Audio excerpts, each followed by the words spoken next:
Bismillahirrahmanirrahim. Assalamu alaikum students. Today we are going to start our formal academic syllabus and this is unit 1.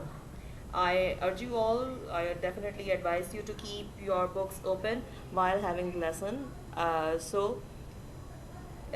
to page number 11. We are going to start with unit 1. This is first attempts and challenges. On page number 11 you may find the contents, three contents of this unit. The first unit is his first flight story. The second chapter is first year tarot, an essay, and the third one is first day of school poem. So we are going to start with unit 1.1, that is his first flight. A little bit about this short story. His story is about a young seagull who is about to fly but afraid to fly. Even when each of his brothers and his little sister, whose wings were far shorter than his own, ran to the brink, flapped their wings, and flew away, he failed to muster up courage to take that plunge. Why? Why do you think? Why that happened? So why do you think the seagull is afraid to fly, and do you think he will fly at all? These all questions will be discussed with the story as we begin. So first I want to tell you about a short story. What is a short story? So short story is basically a piece of prose fiction that can be read in one setting, and it's a story with a fully developed theme but significantly shorter and less elaborate than a novel, and is fictional work of prose. It's fictional work of prose that is shorter in length than a novel, obviously. So this is a first short story that we have, that is his first flight. Let's discuss about the author first. The author of our first story, his first flight, is Liam O'Flaherty. He was a major Irish novelist, short story writer, and he must be ranked as one of the foremost socialist writers in the first part of the 20th century. His writing about the common people's experience and from their perspectives are very famous. His work has a reflection of the courage and persistence of the Irish people. He was considered to be leading figure of the Irish Renaissance. Now, elements of a story. What does a short story contain? It has a plot, setting, characters, point of view, and theme. Plot we will discuss in detail. Setting, what is the timing of the story? Where is the place? When and where. Basically it answers two things, when and where. Then when we talk about characters, you know what are the characters, point of view, the theme, the central idea, and obviously the theme. What is the message that is being conveyed in the. Then what is a plot? Plot is a series of events and happenings that make up the story. It actually consists of events. And what is the theme? Theme is the central message conveyed through a piece of writing.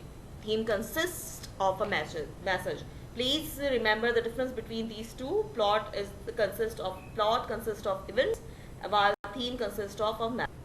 So here is a diagram of a plot diagram of a story. In every story, if it has a plot, then definitely a story has a plot. So what is we can understand it through this diagram that we have here. You may see a diagram over here. First start with exposition. What is exposition?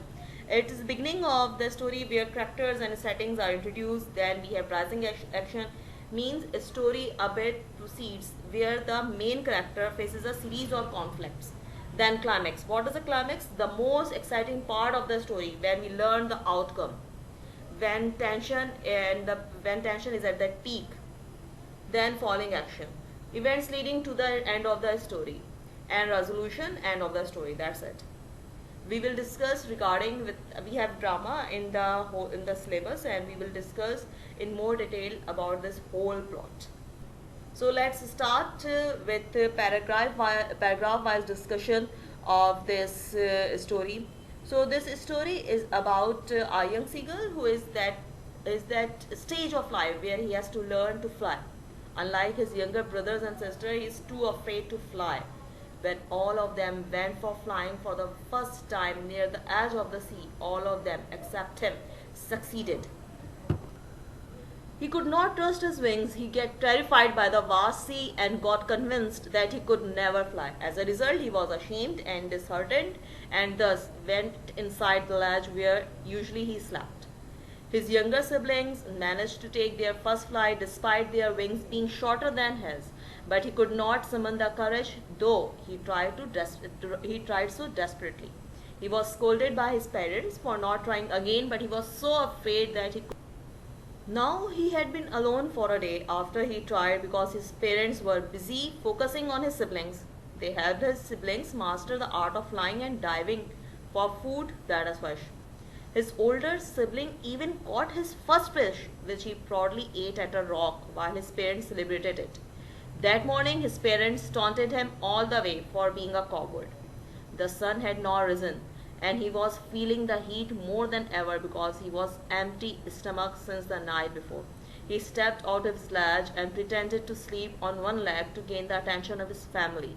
Still, no one noticed him. His siblings were sleeping, his father was cleaning his feathers with his beak, and his mother was standing on another plateau eating fish while she noticed him. The seagull got mad on seeing the fish because he was very hungry. He loved to tear away fish and scrape his beak now and then. He cried in hunger to his mom while his mother screamed back angrily, but he kept crying, which soon turned into a joyful scream at the sight of his mother flying towards him with the piece of fish. He got excited as she came nearer and thus leaned forward. Suddenly she stopped not too far from him. Out of excitement and hunger, he dived at the fish without realizing for a moment that he was afraid to fly. He got so excited that he fell as soon as he tried. For a moment he was in shock and stood still out of terror. All this lasted only for a moment, and soon his feathers opened as he flied. He could feel the wind against his breast feathers, stomach, and his wings.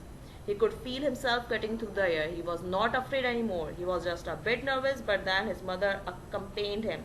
The whole family screamed out of excitement, thus celebrating his victory over fear.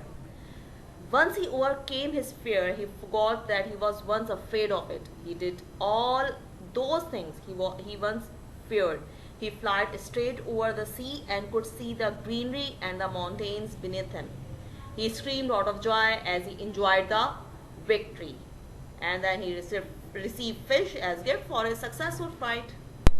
So, students, there are many lessons that we can learn from this story. This story highlights the importance of courage, self-reliance, confidence, and motivation.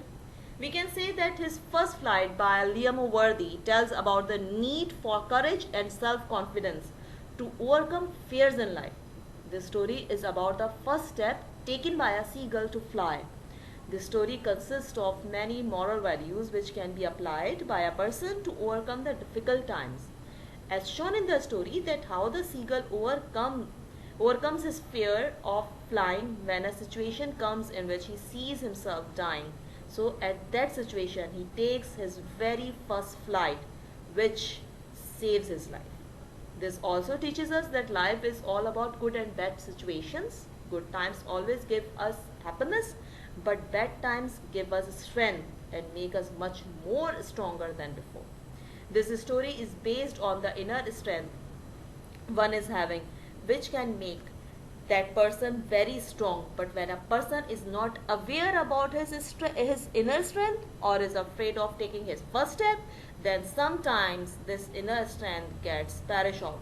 So we should always dare to do new things rather than overthinking. So it only takes a leap for getting the sun. So students, as we have gone through the story and we have learned many lessons of this story, now we have realized the central idea of this story is to dominate the fear. So here is your task. You need to answer me these two questions. Number one, what is the theme of the story? You must have learned about it. You must have thought about it. Now tell me, what is in your opinion, what is the theme of this story? And the second question is, in your opinion or in your point of view, what role a family plays in the success of an individual? Do you think there's any role a family plays in the success of an individual? Tell me about it. And please keep in mind that these two questions carry 4 marks, so they shouldn't cross the limit of like 40 to 50 words. Please keep this in your mind. So if you want to ask any questions, if you have any confusion, if you have any query, feel free to ask me. I'm here to answer your questions. And so that is it for this lesson. uh, Thank you so much, class.